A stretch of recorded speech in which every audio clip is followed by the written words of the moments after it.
Thank you as always for tuning in. Today is Best Served Podcast 295. We're talking how food truck businesses work. This is such an important thing. We're going through this process with Ching Ren Hu. I apologize, Ching. I butchered your name. Sorry. Look Who's Cooking. And this is episode 6 of 8, Best Served New Volume 2. All right. That was very clumsy. I apologize, everybody. Let's get into this show. This is important because one of the things that I recognize getting into doing a couple of these shows around food trucks is I've been thinking a lot about the different ways that we bring food, beverage, and hospitality to the people. And as a purely restaurant chef, I kind of had this one idea, and I wanted to expand my notion and understanding of the way that we bring kind of our craft to the people. And so food trucks seemed like an interesting place. And I kind of thought that it was just a restaurant on wheels. And what I've recognized is in some ways, yes, it is. And in other ways, it's a very different and dynamic business in and of itself in its own way. And so we're going to navigate that a little bit. So we'll talk to Ching a little bit more, check in as they're getting really close to launching the truck. And then we'll also bring in Kelvin Dooley of J&K Style Grill out in Virginia Beach to give us a little bit of insight. So no further ado, Ching, I want to bring you in. How's it going? Doing well. How are you? I am doing great. I am so excited because this past weekend, I saw pictures of you doing menu tastings on the truck. It looks sexy. It is nice. The wrap looks good. The equipment, it looks amazing. I know it feels amazing. And it's a 800-pound gorilla on your back all at the same time. So just a quick check-in. How you doing? How was this weekend? Break it down for us a little bit. Doing really well. This weekend was exciting. Kind of after we got permitted last week, decided Friday afternoon it's going to be a gorgeous weekend out. Might as well give it a shot and see what's going to happen. So reached out to the Facebook and Instagram worlds of the Look Who's Cooking page and said first 15 people to comment and got a special invite to the menu tasting. Part of that was there's so many people that I want to invite that I didn't want to hurt anybody's feelings, not inviting somebody, that type of thing. And really to see also where my social media traction is coming from, because I think that's also key as I'm starting up to see kind of what I need to do better in getting out to the masses. So had about 48 hours to prep, had all these grandiose ideas of, we'll have this great menu board written and do surveys. And all of a sudden it was like 30 minutes before we set a 1 to 4 o'clock window. So kind of a short window, but to have 30 to 40 people come through.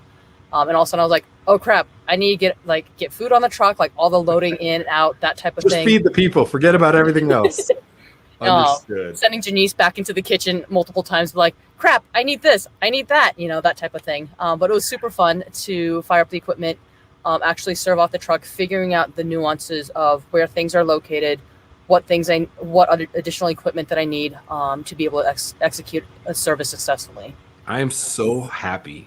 I am so happy for you. I'm so happy that just getting to watch this part of the journey. This is the most exciting and scariest time. It absolutely is. It is so close. It's within reach. You're about there. And so I'm excited for you and I'm terrified for you all at the same time. Like that's the reality of being an entrepreneur, that hustle. Like it's lonely and then you get to feed people. And So I just know how much joy that brings to all of us. So I'm excited about that. All right. So I want to bring in Kelvin Dooley, as I mentioned, to speak with us. Kelvin, good to see you. What's going on? Oh, we're talking food trucks and let's talk food entrepreneurship. It's different. It's such a unique business. It's such an interesting business. And it's, I think, very timely right now as being able to go to the people is something that I think is so important. And you brought in reinforcements, Kelvin. Who's this with you? This is my wife, the president of J&K. I don't know if you know, man, but my 15-year-old owns our restaurant. I'm just the creator of the menu.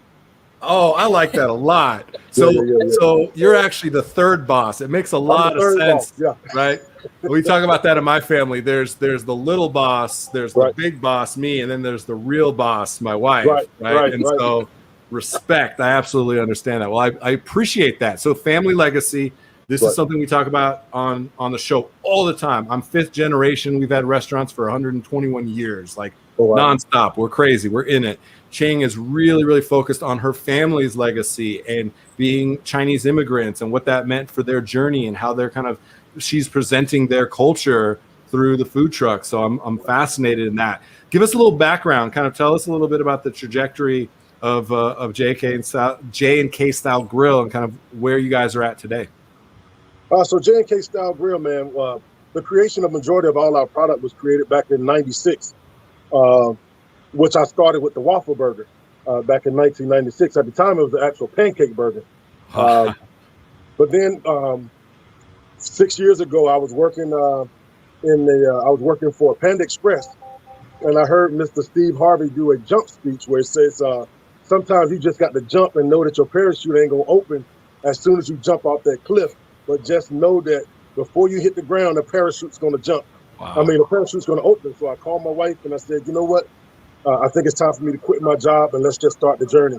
And just so happened, the guy, my district manager, called me up and said, Kevin, I've been waiting on you to tell me you're leaving anyway. So it was already planned, and we just opened up, man. And we opened the restaurant first. The food truck came a year later. Okay. So you went, see, because a lot of times you hear the other way. It's the food truck, and then that kind of gives you a little bit like lower cost of entry, a little bit of proof of concept, and you go in the brick and mortar. So then you have the brick and mortar. Why then do you go to the food truck? Man, we started our brick and mortar, brother, with $1,500. I didn't have to pay no more than that. Wow. So the food truck was a plus. The food truck was already in the plan prior to. I just ran into a great deal with a brick and mortar. Understood. I put the food truck on the back burner. To open up with just $1,500, nobody does that. So it was just destined.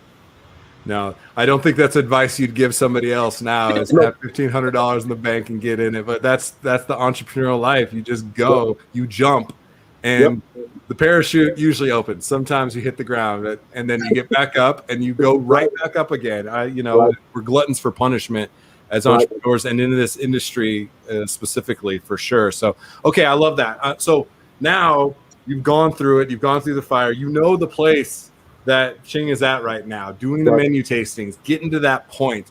What are the things that you wish you could have told yourself when you're going to day one, getting ready to put that proverbial first dollar, to staple it to the wall type scenario? What are some of the top of the mind things that you want to make sure that other entrepreneurs know? Know your menu, because when I initially did it, Style Grill was, I want to do my own thing. I want to have my own style. But with a food truck, you got to have a stationary menu. That would be one thing I would say. Have your menu in place and have the procedures that you want for your food truck. Like when we first started, luckily I had restaurant experience. I got over 30 years in it. I had my inventory. I had an inventory list put together. I had a checklist put together. Probably 2 weeks prior to me getting on the truck, starting the truck and working it, I actually got on the truck, looked at all of my equipment, looked at where my process, how I was going to process everything, and then worked it out that way. So when the time came, it wasn't a spur of the moment or I'm doing things to hustle and bustle. I already had the game plan in place. Me and my wife are military. I'm 25 years Army, my wife 22 years Air Force. Thank you. So we're very militant and we're very task oriented. So when we got on the truck, everything had to be in order so it ran smoothly. And that would be the advice I would have. Give yourself time to look at your equipment, look at the process, the flow you want everything to go in, and imagine the chaos of a restaurant on a food truck. Tight quarters. You got to be able to. We all know that kitchen dance, right? Yep, and I see your wife giving the, oh yeah, Kelvin's a big dude. Like you got to make sure that there's that nimble dance. I feel that 100%. So I think one of the things, Ching, that I think is really fascinating about this, that is the little bit of that difference, and this is what Kelvin is speaking on, is you got to have laser focus on the concept and on the execution of it, because there's less margin for error in that interaction. Right. The time expectation. You don't have a button seats for 45 minutes, an hour and a half, where you can wine and dine them, and it gives you a little bit more like logistical runway. People are standing there waiting. They're twiddling their thumbs. They have a high expectation, and time is of the essence. You've already mentioned that, Ching, where you said, like, wait a minute, I think I'm going to have to scale back, maybe focus a little bit, think about the time of execution, think about how I can do these 4 dishes simultaneously. So, Ching, for you, when you're thinking about that, kind of where does your head go? And then I'd love you to jump in and ask the couple here a question or two that's really weighing on you in this moment. You bet. I mean, I think even from the last episode with Kim Lai, like I went back in and really like fine-tune the menu quite a bit based off of feedback from talking to you guys, and then trying to figure out how I can do these dishes on the truck. You know, adding in a rice cooker to make life easier, because trying to, you know, making rice in a pot, I can do that. It's just labor intensive at that point in time, and trying to make sure that my timing's on. Buy a $300, you know, rice cooker, throw it in the corner of the truck, I'm good to go, and that's kind of hanging out there. You know, but just trying to figure out, in a perfect world, you know I want my ticket times to be 6 to 8 minutes long, because I know the window of waiting, like when you're standing out there waiting for your food, it feels like an eternity, even if it's only been 5 minutes. It really does. You know, crazy, and that stacks right? up. Yeah, and it stacks up really fast. So I think, you know, starting out, you know, do you have a recommended number of entrees versus sides and that type of thing too, to kind of focus in on to start that menu up? Because I think that's kind of where I'm struggling is, I don't want it to be such a side-heavy menu, but also having good meal options. Yeah, Well, Kelvin, any insights there? Yeah, my suggestion, and I learned this from several other food truck. I'm in a food truck association here, and my initial menu was 10 items. I had a 10-item menu, but I'm a burger wing guy, but my stuff is a little bit more unique, so it's time consuming. But the wisdom was, and I hate to use this word, but I'm going to use it, dumbing your menu down. Sure. And let people focus on what your now. If I understand you to have a restaurant too as well, right? So if they want your main items, they can go to the restaurant. But if you want something that you can get them in and out on in a timely manner, 3 to 4 items, and let that be it. And maybe do 1 or 2 side items and a dessert. Because if you want to keep that 7 to 8 minute window, you can't have 8 or 9 items on your menu. You got to bring it to at least 3 to 4 items. I have 4 items, sometimes 5 on mine. But it's because I'm a cook to order truck. So it takes a little bit more time, but I still can get orders out between 8 minutes because again, I'm only burgers and wings, right? But I had to dumb it down, so I don't want you standing at my window looking over my menu. I want you to pick what you want to get so we can get it going as well. And also another system that I use is a par cook system. When I know I'm going to go to a festival or a major event, I got to have 40 of this cook, 40 of that cook, and understand my time. I know I can't let this stuff sit no longer than 25 minutes at the most, right? So I cook enough that if I get 25 people come up, I can push them out real fast and then regroup. Oh, Kelvin, a couple good things, Ching. I want to make sure that you take away from that, because I think it's important. Not just the time of picking up tickets, the time that it takes people to order is a big consideration as well. So if people are having to like waste so many brain cells trying to like understand what the hell they're looking at, we already know that there's going to be a little bit of a learning curve, because you're introducing people to, you know, Chinese recipes from your family history. And so I think already there's a little bit of needing to educate. And if you're needing to educate and have them navigate a large menu, that's a vulnerability even before the ticket ever comes in. So that's one thing definitely want you to focus on. The other thing that I hear Kelvin saying is batch cooking, right? Like if you know that your 1, 2, and 3 selling items, you're going to sell 15 to 18 of them. Each time you pick them up, it's easier it's the same as cooking 3 of that dish, 5 of that dish as it is to do 1. You just take them to the point where then you're not finishing them. You now have to be very aware. And Kelvin mentioned that you have to have a really clear, and this is why those systems they have, they're militant, as he said, on those systems, is because if you have a viability of 10 minutes, 12 minutes, 15 minutes, 25 minutes for that item, and it goes longer, then you end up putting out bad products. So you got to make sure you don't get caught over sandbagging, where you've basically just built yourself a wall that leads to you not being able to kind of get over that, and the cost of food waste. Food waste cost is way less than sending out bad food cost. You will never recoup that. So I really appreciate that. This is great. Ching, give us another question. You guys this is a good vibe. I like this a lot. Ching, what else you got? When you first got started with your food truck, did you have kind of set locations or breweries and stuff that you went to, or how did you kind of get started in figuring out where to go with your truck? Yeah. So again, the key thing to us was joining the Food Truck Association, because what the Food Truck Association had in place were jobs, like businesses that they already go to. And so what we did was we just piggybacked off of them. And because of the product that we put out, the customer service that we put out, A, B, C, D, E, F, G, then we end up getting other calls back for going to this brewery, going here. But the association for us set us up for success. Okay. They had already had the jobs in place. I didn't know, we kind of was new to the area in Virginia Beach. So we didn't have a plug on what to do, how to do. The association set us up again for success. We only paid $100 for the entire year. And they gave you all of, I'm gonna send you, but the other thing is they're gonna send you to the jobs where you might make $100 because you got to prove yourself. And then 3 or 4 months later, you're getting the $2,000, $3,000 jobs. But because of the patience that we had to know that we're going to get the $100 job, we're going to get the $200 job, that in the long run, like now, we make almost $200,000, $220,000 a year on our food truck. Wow. That's That's not amazing. including the restaurant. Yeah. Jane, you like the sound of that? I do like the sound of that. I would like the sound of that as well. There's a couple things, Kelvin, that I really appreciate about what you said is finding the resources in the community that's going to help you get the foot in the door is so important.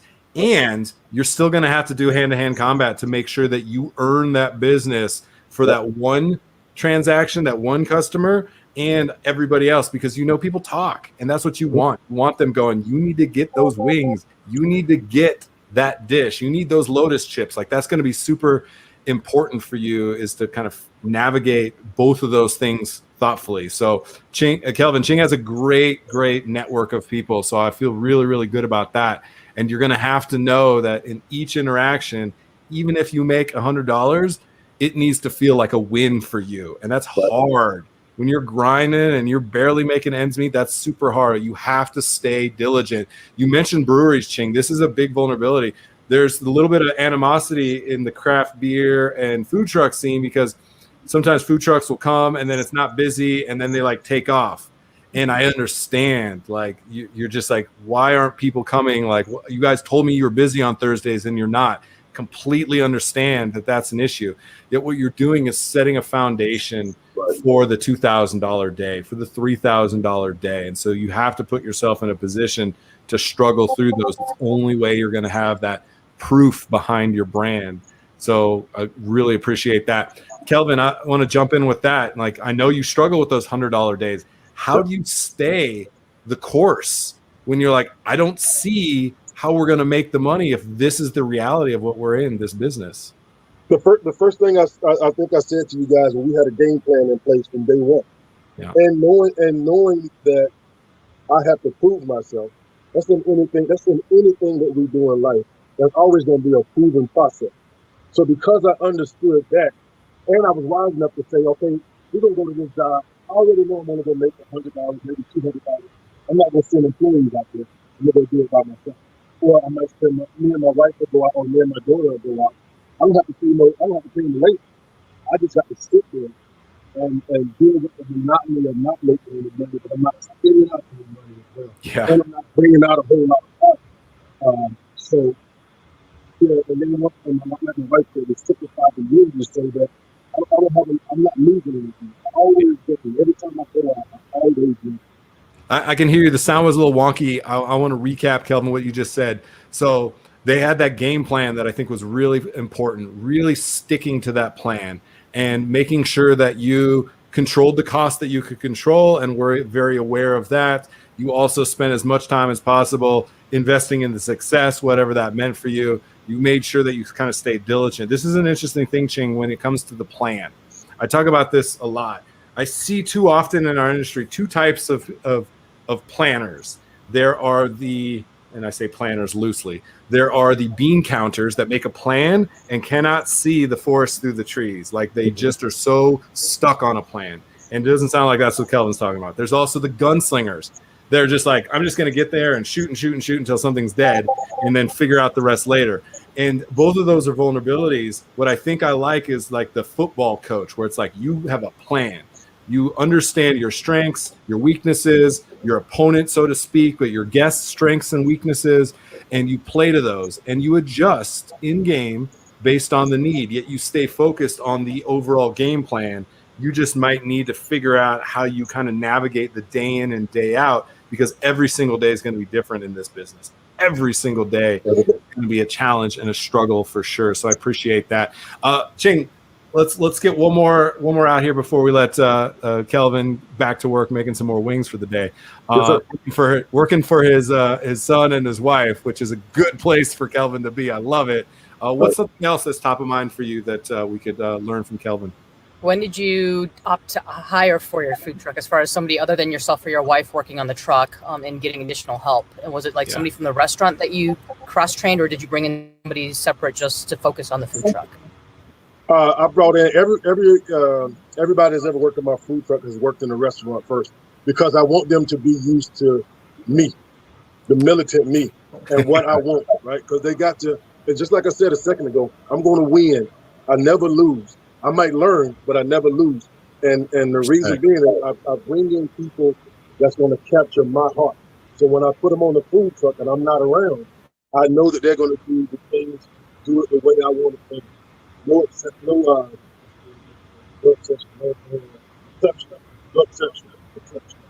Yeah. We got you. That's what has been pivotal and key for me and my wife. Now I have a team that works in the restaurant first. I can send them anywhere, and everybody always come back. Man, I felt like you was on the truck, man. Your team is wonderful. They're very professional.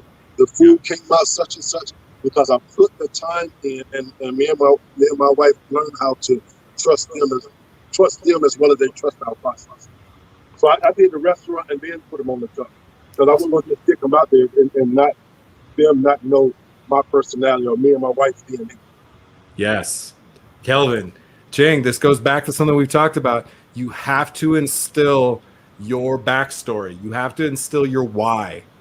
Why you get out of bed in the morning to do what you do is so important to yourself, to your team, to your customers. Everybody needs to understand that why. So this is, Kelvin, you're gonna like this.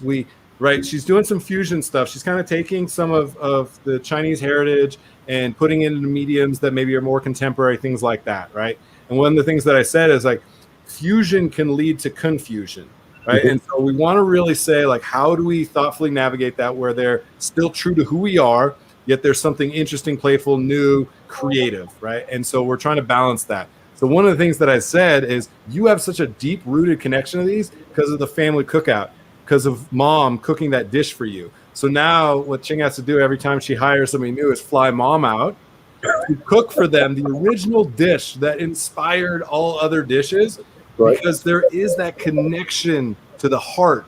The heart, the head, and the hands have to work together in this industry for it to have any shot at success. And so that's what we're talking about. And that's what I hear from you, Kelvin, is like, they got to understand the strengths and weaknesses of who we are, because that's what they're going to communicate. That's what they're going to put into the food. So I appreciate that. Kelvin, any last thoughts before we let you go? This is amazing. Thank you.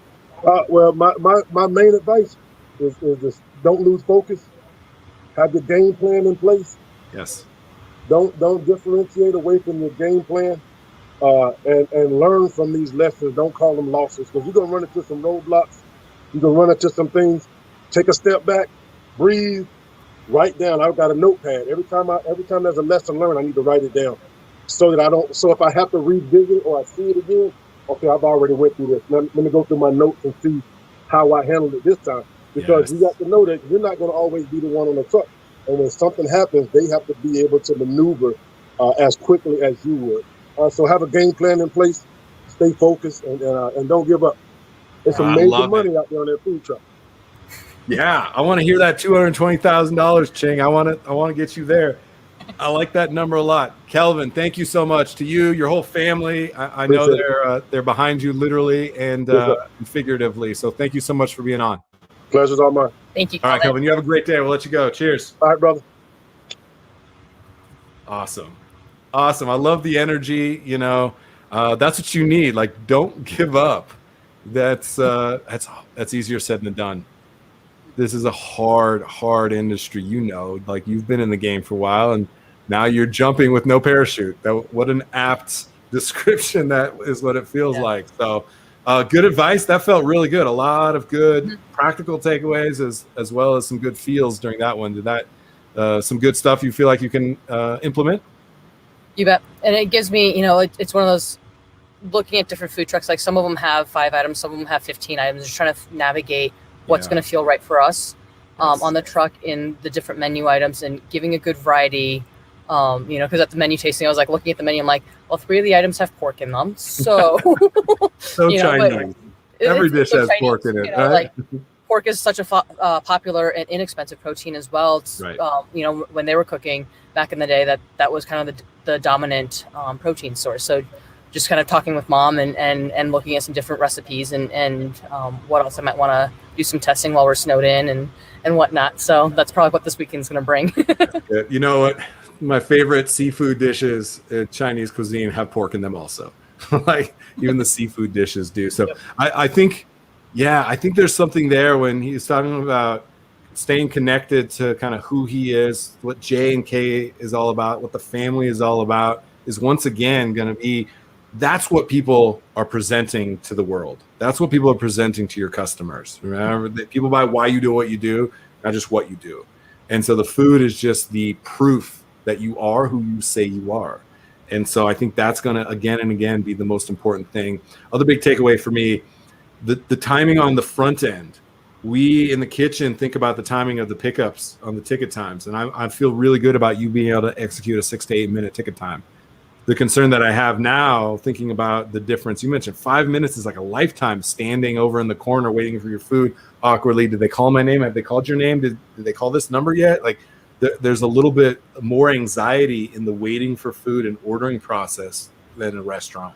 So really thinking about seamlessly navigating the ordering process is going to be a challenge, I think, for every food truck. And I think for you to think about that, put yourself on the front end of the order, because I know you're going to lock in a plan for the back end of the order. So maybe a little time spent on the front end could be super valuable for you. Not just, do you have the right number of menu items that you can execute in the kitchen? Do you have the right number of menu items composed in a way that is intuitive for people to navigate and get exactly what they need and what they want from you? So does that feel like a good plan, kind of something to work on as you're weeks away? I'm so excited. Yes, we are weeks away. So super excited. This is really great. All right, Ching, great episode today. We're going to get heavy into marketing the next couple of weeks, how we get it out there, how we need to be present for people. You mentioned the question of like how you started out. So I think we'll talk about that a little bit more. Denver has some good resources as far as, roundups for food trucks, things like that. So we'll talk about those a little bit, make sure you're kind of in all the right places with all the right people. So, all right, Ching, that's it. Thank you so much. Thank you. All right, you have a good one. You too. All right, everybody.